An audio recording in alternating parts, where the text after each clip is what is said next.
አንድ ሰው ለሚወደው ሰው ያለውን ፍቅር ለመግለጽ ምን ያህል ርቀት ሊጓዝ ይችላል? እስኪ አስቡት። በየቀኑ ደብዳቤ ትጽፋላችሁ፣ በየቀኑ የልባችሁን ትናገራላችሁ። ነገር ግን የምትወዱት ሰው ደብዳቤው እንደደረሰው እንኳን አታውቁም። ለ50 ዓመታት በጨለማ ሳጥን ውስጥ የታጎሩ በእንባ የራሱና በጦርነት ባሩድ የታጠኑ ደብዳቤዎች። እነዚህ ደብዳቤዎች ለምን ለ50 ዓመታት ተደበቁ?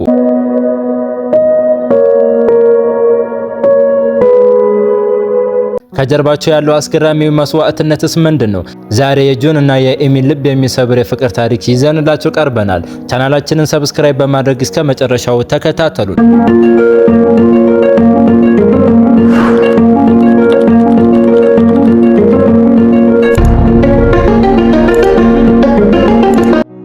ታሪካችን የሚጀምረው በሁለተኛው የዓለም ጦርነት ዋዜማ ላይ ነው። ዓለም በውጥረት ውስጥ ባለችበት፣ የሰው ልጅ ተስፋ በጠመንጃ አፈሙዝ ስር በወደቀበት በዚያ ጨለማ ዘመን ጆን እና ኤሚ ተገናኙ። ጆን ወጣት ብርቱና ሀገሩን የሚወድ ወታደር ሲሆን፣ ኤሚ ደግሞ በቀንነቷና በውበቷ የጆንን ልብ የሰረቀች የህይወቱ ብርሃን ነበረች። ፍቅራቸው ገና አበባ አውጥቶ ማበብ ሲጀምር ግን የጦርነት ነጎድጓድ ተሰማ። ጆን ወደ ጦር ግንባር እንዲሄድ ትዕዛዝ ደረሰው። ያቺ የመለያያ ምሽት በሁለቱም ልብ ውስጥ የማይፋቅ ጠባሳ ጥላ አለፈ። ጆን ለኤሚ ቃል ገባላት። በሄድኩበት ሁሉ በደረስኩበት ስፍራ ሁሉ የልቤን ትርታ በደብዳቤ ልክልሻለሁ፣ ደብዳቤዎችም አንቺን ይከተሉሻል ሲል ቃል ገባላት። ጆን ወደ ጦር ግንባር ተጓዘ። ጦርነቱ ግን እጅግ አሰቃቂ ነበር። በጭቃ በደምና በባሩድ ጭስ ውስጥ ሆኖ ጆን የገባውን ቃል አልረሳም ነበር። ማታ ማታ ሌሎች ወታደሮች በድካም ተዝለፍልፈው ሲተኙ፣ እሱ ግን በትንሿ የሻማ ብርሃን ለኤሚ ይጽፋል። ስለሚናፍቃት፣ ስለሚሰቃይባቸው ቦታዎች፣ ስለሚከፍለው መስዋዕትነትና እሷን ለማዳን ስላለው ጽኑ ፍላጎት በዝርዝር ይጽፍ ነበር። ነገር ግን ጆን የማያውቀው አንድ ትልቅ ክፋት ነበር። እነዚህ ደብዳቤዎች በጦርነት ትርምስና በተለያዩ ምክንያቶች ከአንዱ እጅ ወደ ሌላ እጅ እየተቀባበሉ ወደ ኤሚ መድረስ አልቻሉም ነበር። እሱ ግንባር ላይ ሆኖ በየቀኑ ለኤሚ ህይወቱን ይገብራል፣ በደብዳቤዎቹም የልቡን ይጽፋል።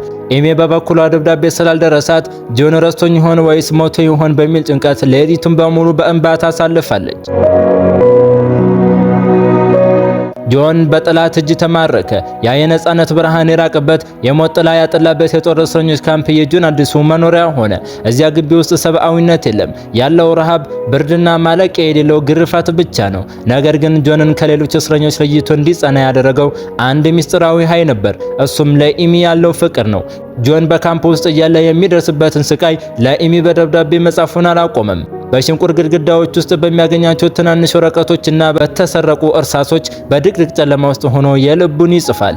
ኤሚ ሆይ ዛሬም በህይወት አለው። ይሄንን ሁሉ መከራ የምችለው አንቺ በሰላም እንድትኖሪ ብዬ ነው። ላንቺ ስለ ይህን ዋጋ እከፍላለሁ እያለ ይጽፋል። እያንዳንዱ ቃል በእንባ በደምና በቆሻሻ የተለወሰ ነበር። ይሁን እንጂ ጆን አንድ ከባድ ውሳኔ ላይ ደረሰ።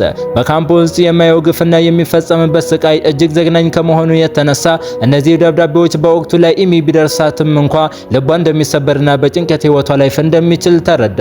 እኔን ለማዳን ስትል ራሷን አደጋ ላይ እንዳትጥል በሚል ስጋት ደብዳቤዎቹን በአስተማማኝ ሁኔታ ደብቆ ለመያዝ ወሰነ።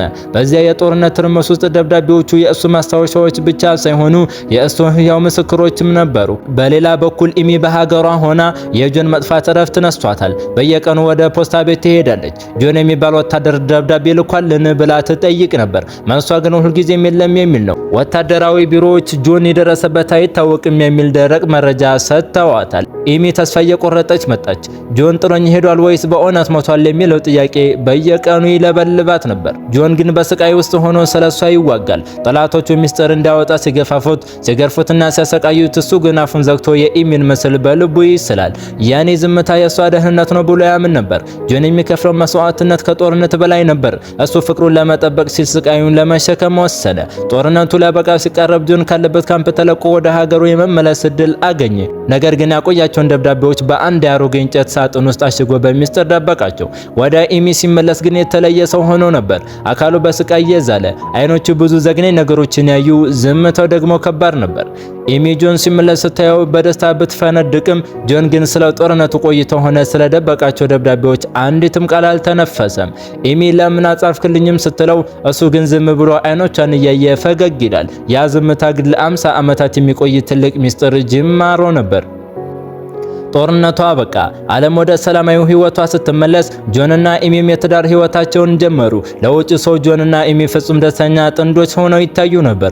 ጆን አፍቃሪ ባል፣ ታታሪ ሰራተኛና ለኢሚ ጥላ የሆነ ሰው ነበር። ነገር ግን በጆን ልብ ውስጥ ኢሚ የማታውቀው ማንም የማይደርስበት አንድ ትልቅ ጨለማ ክፍል ነበር። ጆን ስለ ጦርነቱ ማውራት አይፈልግም። ኢሚ ስለ እስረኝነት ቆይታው ስትጠይቀው ፊቱ በሐዘን ይለወጣል። ወሬውንም ወዲያውኑ ያስቀይሳል። ኢሚ ያ ጊዜ አልፏል፣ አሁን እዚህ አብረን ነን፣ ያ ብቻ ነው የሚጠቅመው ይላታል። ኢሚ ግን በጆን ዝምታ ውስጥ የሆነ ታላቅ ነገር እንዳለ ትረዳለች።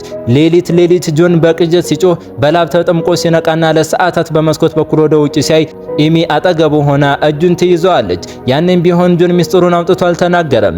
በጦርነቱ ወቅት የጻፋቸው ደብዳቤዎች ያሉበት አሮጌ ሳጥን በመኝታ ቤታቸው ሰርክ በነበረው ትልቅ ቁም ሳጥን ስር በአቧራ ተሸፍኖ ተቀምጧል። ጆን ያንን ሳጥን እንደ ቅዱስ ነገር ይጠብቀዋል። ኢሚ ቤቱን ስታጸዳና ወደ ሳጥኑ ስትጠጋ ጆን በተረጋጋና ቁርጠኝነት ባለው ድምጽ ያንን እንዳትነኪው የድሮ ትዝታዎች ናቸው ይላት ነበር። ዓመታት ነጎዱ፣ ልጆችም ወለዱ፣ አደጉ። የጆንና የኢሚ ፍቅር እንደ ወይን እየጣፈጠ መጣ። ይሁን እንጂ ጆን ለኢሚ የነበረው ጥበቃ ለየት ያለ ነበር። እሷን ላለማስጨነቅ ሲል የራሱን የጤና እክል፣ በጦርነቱ የደረሰበትን የውስጥ አካል ጉዳትና የሚሰማውን ህመም ሁሉ ደብቆ ይዞ ነበር።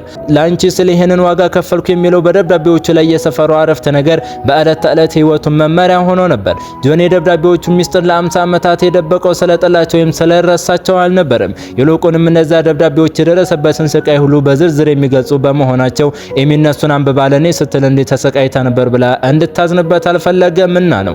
እሱ የሚፈልገው ኢሚ በሱ መከራ ሳይሆን በሱ ፍቅር ብቻ እንድትኖር ነበር። በእያንዳንዱ የጋብቻ ዓመታቸውና የልደት ቀናቸው ጆን በኢሚ ፊት ፈገግ ይላል። ነገር ግን በውስጡ ያሉትን ሳይነበቡ የተቀበሩት ቃላት እንደ እሳት ይፈጁት ነበር። ያ 50 ዓመታት የፈጀ ዝምታ ጆን ለኢሚ የከፈለው እጅግ ታላቁና ሚስጥራዊው መስዋዕትነት ነበር። ጆን እስከ እርጅናው ድረስ ያንን ሳጥን አልከፈተውም። ሚስጥሩን ይዞ ወደ መቃብር ለመውረድ የወሰነ ይመስል ነበር።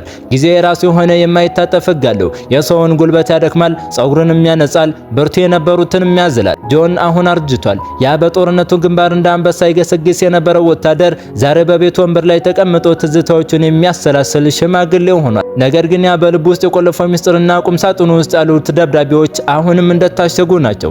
አንድ ቀን ግን ጆን በድንገት ታመመ። ህይወቱ ወደ ማብቂያው እየተቃረበ መሆኑን በተረዳ ጊዜ ለኢሚ አንድ የመጨረሻ ነገር ሊያደርግላት ፈለገ። ጆን ከዚህ ዓለም በሞት ቢለይም እንኳን ፍቅሩና የከፈለው መስዋዕትነት ምስክር እንዲኖረው አሰበ። ሆኖም ግን ያንን ሳጥን ራሱ ከፍተው ለኢሚ ለመስጠት ድፍረት አልነበረውም። ያንን ሁሉ ስቃይ በቃላት መግለጽ አይችልም። ጆን ከዚህ ዓለም በሞት በተለየ ጊዜ ኢሚ ዓለም የጨለመ መሰላት። የ50 ዓመታት የትዳር አጋሯን፣ ብርታቷንና መጠጊያዋን አጣች። ከቀብር ስነ ስርዓት በኋላ ቤቷ ባዶ ሆነ። ኢሚ የጆንን ትዝታዎች ለማስታወስ ቤቱን ማጽዳትና እቃዎችን ማስተካከል ጀመረች። ወደ መኝታ ቤታቸው ቁም ሳጥን ስትጠጋ ለዓመታት ጆን እንዳትነኪው ይላት የነበረው ያንን አሮጌ የእንጨት ሳጥን አየችው። በመንቀጥቀጥ ስሜት ሳጥኑን ጎትታ አወጣችው። ከላዩ ላይ ያለውን ወፍራም አቧራ በእጇ ጠረገች። ሳጥኑ በአሮጌ ቁልፍ ተቆልፎ ነበር። ቁልፉን ግን ጆን ከመሞቱ በፊት በጃኬቱ ኬስ ውስጥ ትቶላት አልፏል። ኢሚ ቁልፉን አዙራ ሳጥኑን ስትከፍተው ያየችው ነገር ግን ልቧን በድንጋጤ እንዲመታ አደረገው። ሳጥኑ ውስጥ በደዘን የሚቆጠሩ በቢጫ ወረቀት ላይ የተጻፉ በአሮጌ ክር የታሰሩ ደብዳቤዎች ተደርድረዋል። ከላያቸው ላይ ደግሞ የጆን የጦርነት ልብስ መለያውና የቆየ ፎቶግራፊ ይገኛል። ኢሚ አንዱን ደብዳቤ አነሳች። ወረቀቱ አርጅቷል። አንዳንድ ቦታዎች ላይ ደግሞ በደረቅ እንባ የራሰ ይመስላል። ደብዳቤውን መዘርጋት ጀመረች። የመጀመሪያው ደብዳቤ የተጻፈው ጆን ወደ ጦርነት በሄደበት የመጀመሪያው ወር ነበር። ውድ ኢሚ፣ ዛሬ ካንቺ ከተለየው 30 ቀን ሆነኝ። ናፍቆትሽ ከጥይቱ በላይ እየገደለኝ ነው ይላል። ኢሚ ደብዳቤዎቹን ማገላበጥ ቀጠለች። እያንዳንዱ ደብዳቤ ጆን በምን ያህል ስቃይ ውስጥ እንደነበረ፣ በእስር ቤት እያለ ይደርስበት የነበረውን ግርፋት፣ ነገር ግን እሷን ላለማስጨነቅ ሲል በዝምታ የዋጠውን መከራ ሁሉ ይዘረዝራል። ኢሚ ያነበበች ስቅ ብላ ለቀሰች። ለአንቺ ስለ ይህን ዋጋ ከፈልኩ የሚለው አረፍተ ነገር በሁሉም ደብዳቤዎች መጨረሻ ላይ ሰፍሯል። ጆን በጦርነቱ የተራበው ለኢሚ ሲል ነበር። ጆን የተገረፈው ሚስጥር ጠብቆ ኢሚን ለማዳን ነበር። ጆን ለ50 ዓመታት ዝም ያለው ኢሚ በሐዘን እንዳትሰበር ነበር። ያ 50 ዓመታት ሙሉ ጆን ለምን ደብዳቤ አልጻፈልኝም ብላ ታስብ የነበረችው ኢሚ ዛሬ ጆን ከጻፋቸው ደብዳቤዎች ብዛት የተነሳ እጆቿ ሲዝሩ ተሰማት።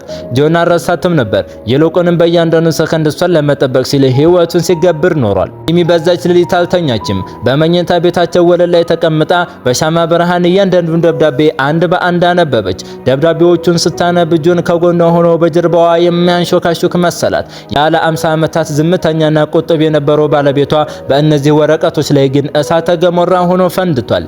በደብዳቤዎቹ ውስጥ ጆን አንድ ትልቅ ሚስጥር አስፍሮ ነበር። በጦርነቱ ወቅት ጠላቶቹ የኤሚን ደህንነት መያዝ አድርገው ጆንን ሊያስፈራሩት ሞክረውም ነበር። ጆን ግን ለኤሚ ሲል ብቻ ሳይሆን ለሷ ክብርና ለሀገሩ ነጻነት ሲል ማንኛውንም መረጃ አሳልፎ አልሰጠም። በአንቺና በሀገሬ መካከል ምርጫ ቢሰጠኝ ሁለታችሁንም ለመጠበቅ ስቃይን እመርጣለሁ የሚለው የጆን ቃል ኤሚን እስከ ዘላለም እንድታከብረው አደረጋት። ይህ ታሪክ ግን በኤሚ ቤት ብቻ ተወስኖ አልቀረም። ኤሚ የጆን ታሪክና እነዚህ ደብዳቤዎች ለትውልድ ትልቅ የፍቅርና የመስዋዕትነት ትምህርት እንደሚሆኑ ተረዳች። ደብዳቤዎቹ ለታሪክ ተመራማሪዎችና ለሙዚየም ባለሙያዎች አሳየች። ዓለም ሁሉ በጆን ጽናት ተደመመ። ዘ ሲክሬት ሌተር በሚል መጠሪያ የታወቀው የጆን ታሪክ በጦርነቱ ውስጥ ስላለ ፍቅር ትርጉም አዲስ ምዕራፍ ከፈተ። ኤሚ በቀሪ የህይወት ዘመኗ ሁሉ ያንን ሳጥን እንደ ውድ ሀብት ተንከባከበችው። በየቀኑ ጠዋት የጆንን ፎቶግራፍ ስታይ አመሰግናለሁ ጆን ስለጠበቀኝ፣ ስለ ዝምታህና ስለከፈልከው ዋጋ ሁሉ ትለው ነበር። አሁን ጆን ለምን የጦርነት ፊልም ማየት እንደማይፈልግ፣ ለምን ዝናብና ነጎድጓድ ሲሰማ እንደሚደነግጥ አሁን ገባት። እሱ ያንን ሁሉ መከራ የተሸከመው እሷ በሰላም እንድትተኛ ነበር። በመጨረሻም ኤሚ ወደ ፈጠራዋ ስትሄድ የጆን ደብዳቤዎች አብረዋት እንዲቀበሩ አደረገች። ነገር ግን የታሪካቸው ትዝታና የከፈሉት መስዋዕትነት እስከ ዛሬ ድረስ በብዙዎች ልብ ውስጥ ይኖራል። ጆንና ኤሚ አሁን በአካል የሉም። ነገር ግን በመካከላቸው የነበረው ያ የማይበገር ፍቅር፣ በ50 ዓመታት ዝምታ ታሽጎ የቆየው እውነት ዛሬም ድረስ እውነተኛ ፍቅር መስዋዕትነት ነው የሚለውን ትልቅ ትምህርት ያስተምረናል። ወደ ተመልካቾቻችን የጆንና የኤሚ ታሪክ እዚህ ላይ ያበቃል። ፍቅር በቃላት መግለጽ ብቻ ሳይሆን አንዳንዴ በዝምታ የሚከፈል ከባድ ዋጋ ጭምር ነው። ጆን ለ50 ዓመታት የደበቀው ምስጢር የኤሚን ሰላም ለመጠበቅ ነበር። እናንተ ስለምትወዱት ሰው ስትሉ ምን ያህል ዋጋ ትከፍላላችሁ? የታሪክ ልባችሁን ከነካው ላይ ከማረጋችሁንና ለሌሎች መካፈላችሁን እንዳትረሱ። በቀጣይ ሌላ አስገራሚ ታሪክ ይዘንላችሁ እንቀርባለን። እስከዚያው ሰላም ቆዩልን።